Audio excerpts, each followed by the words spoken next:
Hi friends, welcome to news pocket. Jammu కాశ్మీర్లో ఉగ్రవాదులపై మన Indian army వేట కొనసాగిస్తోంది. ప్రస్తుతం అక్కడ పెద్ద ఎత్తున బలగాలను మోహరించి జైషే మహమ్మద్ ఉగ్రవాద సంస్థకు సంబంధించిన కొంతమంది కమాండర్లను ఏరి పారేస్తుంది. తాజాగా అంటే ఒక 2 రోజుల క్రితమే అక్కడ ఒక ఉగ్రవాద స్థావరాన్ని గుర్తించడంతో పాటు ఈ జైషే మహమ్మద్ కమాండర్ అయిన ఉస్మాన్ అలియాస్ అబూ మవియాను తాజాగా ఆర్మీ బలగాలు కాల్చి చంపేశాయి. అతన్ని ఎన్కౌంటర్ చేసి మరీ చంపేశాయి. ఈ అబూ మవియా గతంలో చాలాసార్లు మన ఆర్మీ బలగాల నుంచి తప్పించుకుని తిరిగాడు. ఇదే నెల 7 అండ్ 13వ తేదీన ఈ అబూ మవియాను ఆర్మీ బలగాలు ట్రాప్ చేసినా కూడా అతను అక్కడి నుంచి తప్పించుకోగలిగాడు. కానీ తాజాగా అతన్ని కాల్చి పారేశారు. తద్వారా ఈ కమాండర్ మరొకరు చనిపోయారనే చెప్పుకోవచ్చు. ఈ అబూ మవియా చాలా కరుడుగట్టిన ఉగ్రవాది అని స్పష్టంగా అర్థమవుతుంది. అతను గత ఏడాది నుంచి మన భారతదేశంలోకి చొరబడి ఇక్కడ జైషే మహమ్మద్ ఉగ్రవాద స్థావరాలను అతను పెంచి పోషించడం, అంతేకాకుండా కాశ్మీర్లో ఉగ్రవాదం పట్ల యువతను ఆకర్షించడం, ఇలాంటి కార్యకలాపాలకు దిగుతున్నట్లు స్పష్టమైన సమాచారం ఆర్మీ దగ్గర ఉంది. తాజాగా ఇప్పుడు మన దేశంలో రిపబ్లిక్ డే సమీపిస్తున్న నేపథ్యంలో మన దేశంలో పెద్ద ఎత్తున ఈ ఉగ్రవాద కార్యకలాపాలను నిర్వహించాలి అని ఉగ్రవాద సంస్థలు కంకణం కట్టుకున్న నేపథ్యంలో ఈ అబూ మవియాను చంపడం చాలా పెద్ద విషయం అనే చెప్పుకోవచ్చు. నిజానికి ఈ కాశ్మీర్లోని అడవులను ఈ ఉగ్రవాద సంస్థలు పెద్ద ఎత్తున స్థావరాలను ఏర్పరచుకుని అక్కడ ఉంటున్నట్లు సమాచారం అయితే అందుతుంది. రీసెంట్గా బయటపడిన ఉగ్రవాద స్థావరాన్ని చూస్తూ ఉంటే అక్కడ పూర్తిగా నిత్యావసరాలతో పాటు ఎల్పిజి సిలిండర్, డ్రై ఫ్రూట్స్ ఇలాంటివి అన్నీ కూడా అందుబాటులో ఉన్నట్లు మనకు అర్థమవుతుంది.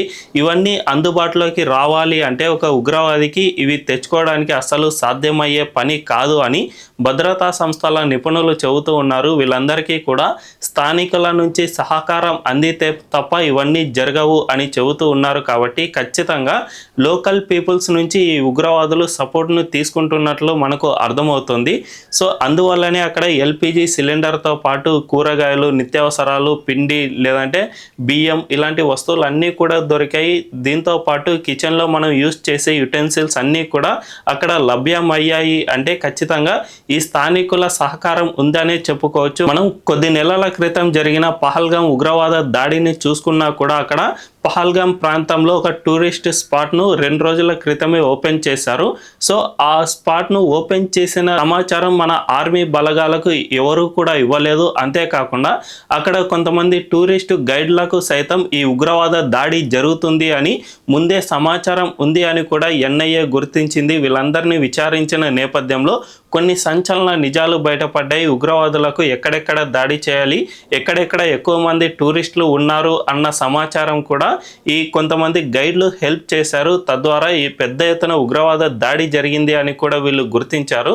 సో దీనంతటిని చూసుకుంటే ఖచ్చితంగా పాకిస్తాన్ నుంచి మన దేశంలోకి వచ్చిన ఉగ్రవాదులకు లోకల్ పీపుల్ నుంచి సపోర్ట్ అందుతుంది అని స్పష్టంగా అర్థమవుతుంది. అందువల్లనే మన ఇండియన్ ఆర్మీ విలేజ్ డిఫెన్స్ గార్డ్స్ను సైతం ప్రవేశపెట్టింది. ఇది గతంలో ఉనికిలో ఉండేది.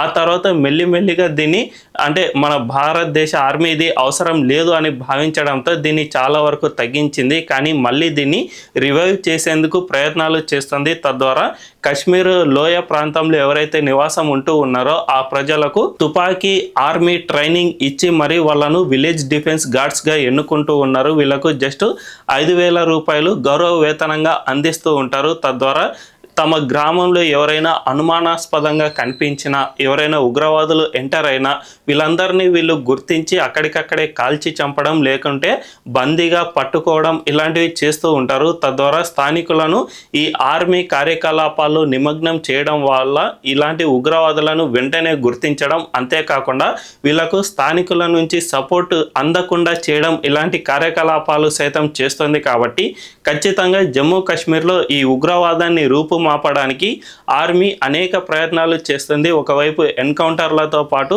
ఈ ఉగ్రవాదులకు ఎలాంటి సహకారం అందకుండా కూడా చూసుకుంటుంది. అందువల్లనే గతంలో పోలిస్తే ఇప్పుడు చాలా వరకు తగ్గిపోయిందనే చెప్పుకోవచ్చు. సో ఇది భవిష్యత్తులో మరింత తగ్గి కాశ్మీర్లో ప్రశాంతమైన వాతావరణం ఏర్పడాలని మనందరం కోరుకుందాం. ఈ వీడియో కనుక మీకు నచ్చినట్లయితే ఖచ్చితంగా మా ఛానల్ను సబ్స్క్రైబ్ చేసుకుని బెల్ ఐకాన్ క్లిక్ చేయడం అస్సలు మర్చిపోవద్దు. Thank you.